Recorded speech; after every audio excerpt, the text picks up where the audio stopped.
this, flip the camera. That way, yeah. Now you can, nope, I gotta flip it back. That's on the other side. That's the way it's supposed to be. All right.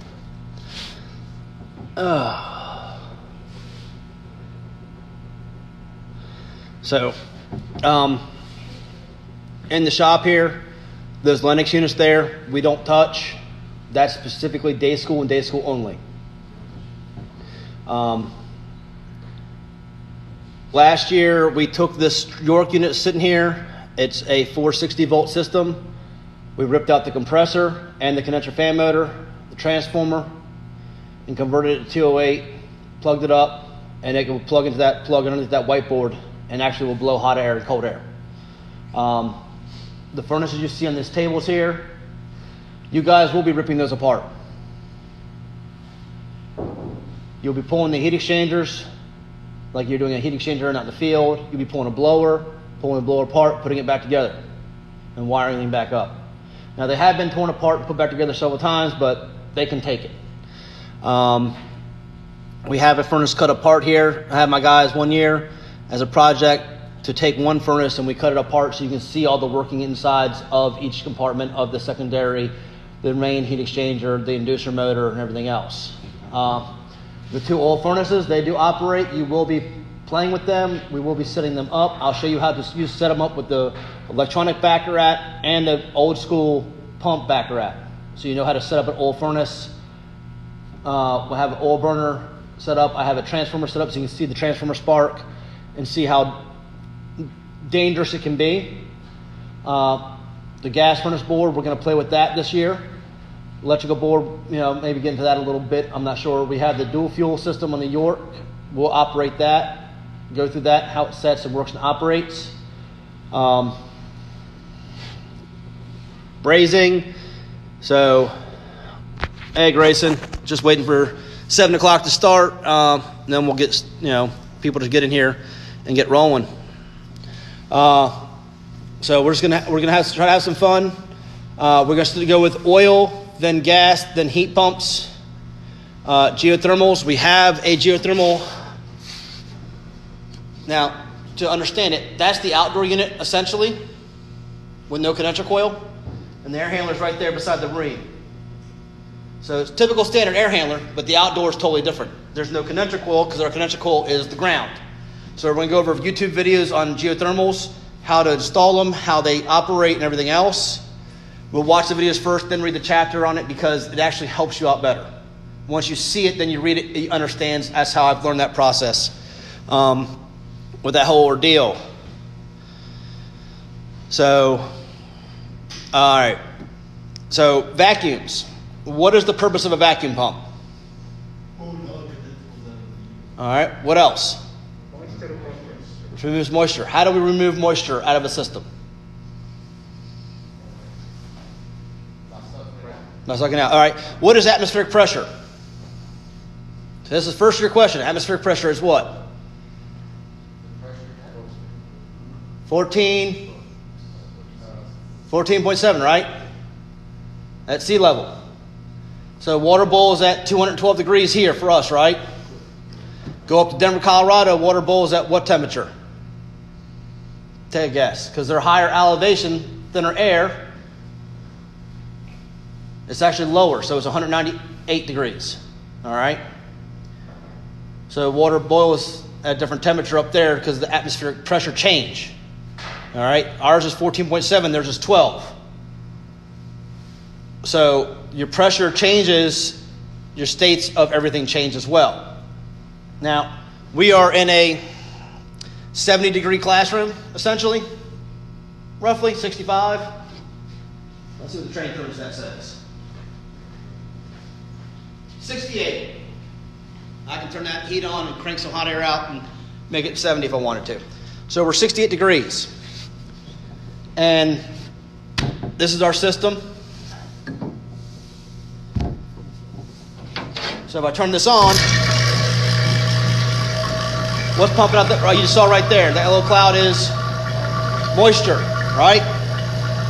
So we're gonna pull the moisture out. You can hear the change, how it's starting to drone out, smooth out, right? This valve is sometimes tight.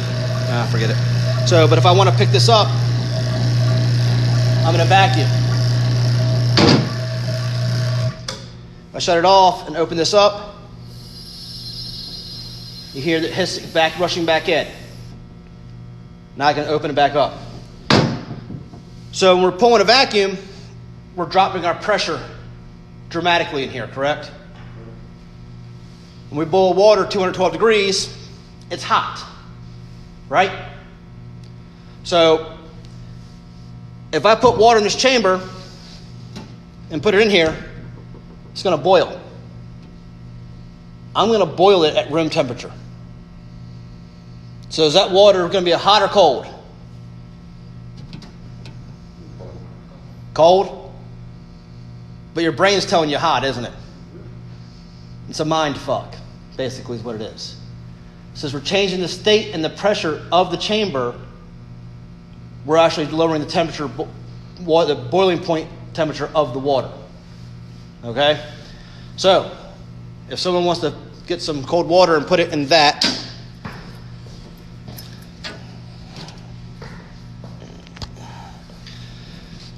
all right, 72 people. Thank you for the likes, guys. You want to see where Hey, Mr. Stram, how you doing?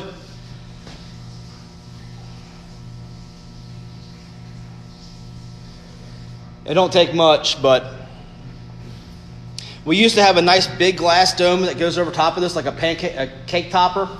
Someone broke it years ago. So, unfortunately. All right. So here's our water, fresh from the tap.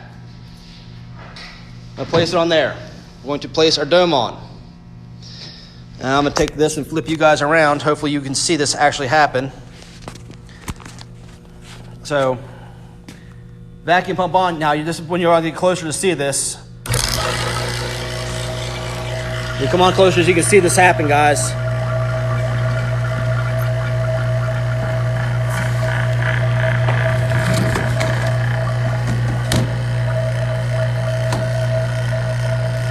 Water is boiling.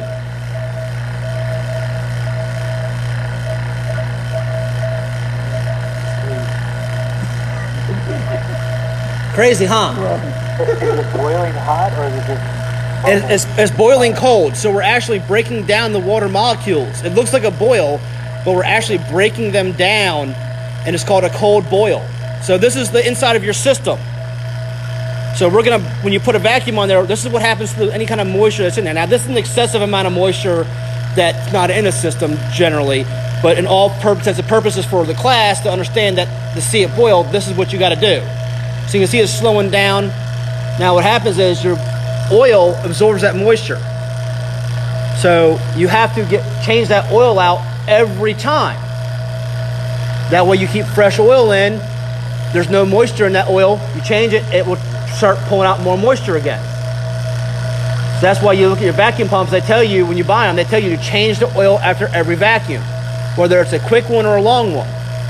Now, as you can see, you know, this is your lovely port to fill it up with. Not the biggest in the world. We'll shut that off now. I'm gonna flip you guys back around. So you can see, you know, we've stopped, the water stopped boiling and everything else. But now open this up, you'll hear it hiss in. That's the one around the bottom. Yep. Pull this off. There's our water, and it's cold.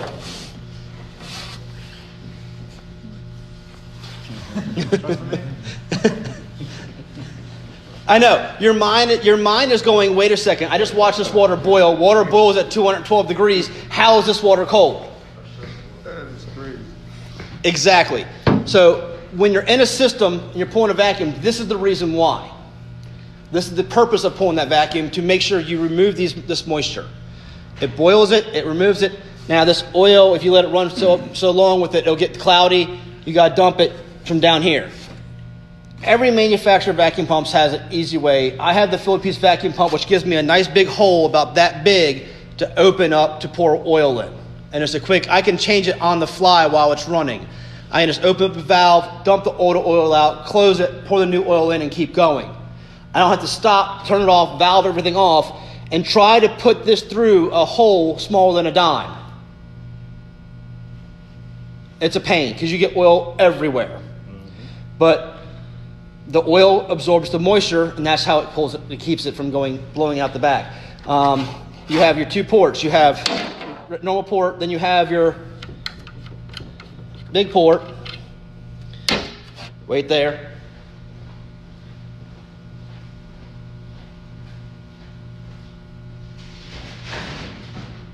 So if you're out in the field and you have a vacuum pump and you need to recover refrigerant, pull a vacuum. This is not a plug for Navac, but every Yellow Jacket has them too. Appion has them. The Navac ones are a little bit cheaper, and I like this one better. The Navac one comes with 2 set ends. Okay? The first end is for your mini splits. So you can put this on there. Your second end is for your normal hoses, your normal gauges. Come on, screw back in there.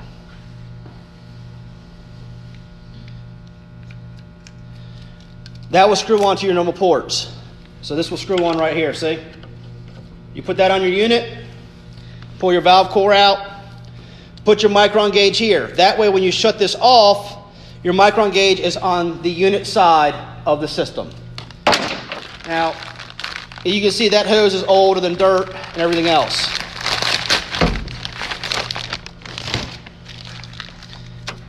All right, who's got a knife? I know someone in here's got a knife. I ain't gonna use it. Just pop it over there. Pop it and cut.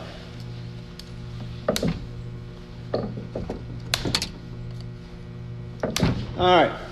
So nice thing about now this is a vacuum hose. You can see it's a lot thicker than a normal hose, and you can see the ends are different. Okay. Purpose of that is this end screws here. So this will be attached to your unit. This end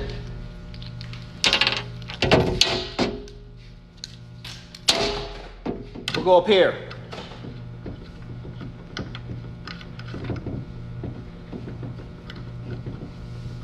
I hate being left-handed doing things. Right-handed is so much easier. Now you don't want to put pliers on this to wrench it down. You ruin the O-rings.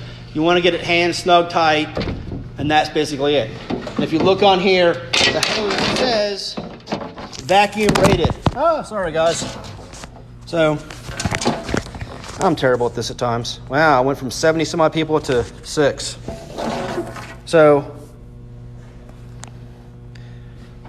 burst pressure, vacuum rated to 20 microns. 20 microns. So, you're good for 20 microns on this. This hose will pull. It won't allow any moisture to seep through.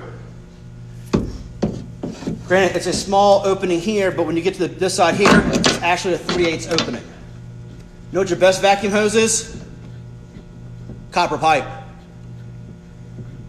A hard piece of 3/8 copper pipe with flares. Moisture can't suck through that as long as you have a good seal. But look at that opening on that end there compared to that end. I can pull more volume through that hose. So, other than that, main things with vacuums is always do them. Always change your oil. And if one of your techs or somebody on the job site says, "Oh, just purge it and go," smack them. I actually had a guy I worked with who wanted to do a purge and go on a new install. And him and I physically got into an argument in the customer's front yard on this. And the customer called the owner of the company up, and he said, "What's going on?" He said, "Your two guys are arguing in my front yard." And he goes, well, which one's arguing? Well, the one guy, the younger guy, saying, the install guy saying you need to pull a vacuum or something like that. He said, put him on the phone. So he put me on the phone with the owner. I told him what's going on. I put the tech on the phone.